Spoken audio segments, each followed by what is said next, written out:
If you're seeing a Tyre Sensors Not Detected error on your Ford EcoSport, it means the car's tire pressure monitoring system isn't communicating with the sensors in your tires. This is a common issue, often caused by dead sensor batteries that last 5 to 7 years, interference from aftermarket wheels, or ECU faults. The TPMS is crucial for safety, alerting you to underinflated tires, which can lead to accidents and reduced fuel efficiency.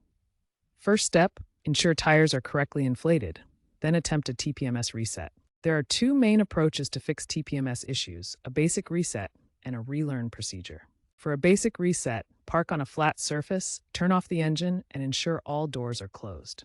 Start the car and navigate to the TPMS menu using the instrument cluster buttons. Select the Reset TPMS option from the menu. Drive at 10 to 15 miles per hour for 10 to 15 minutes to allow the sensors to resync.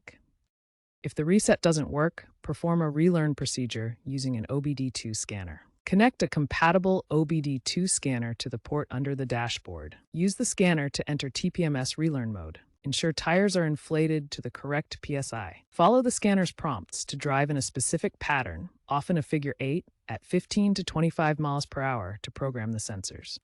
If the relearn doesn't resolve the issue, a sensor is likely faulty and should be replaced. For 2025 model year EcoSports and newer, check for remote relearn options using the Ford Pass app.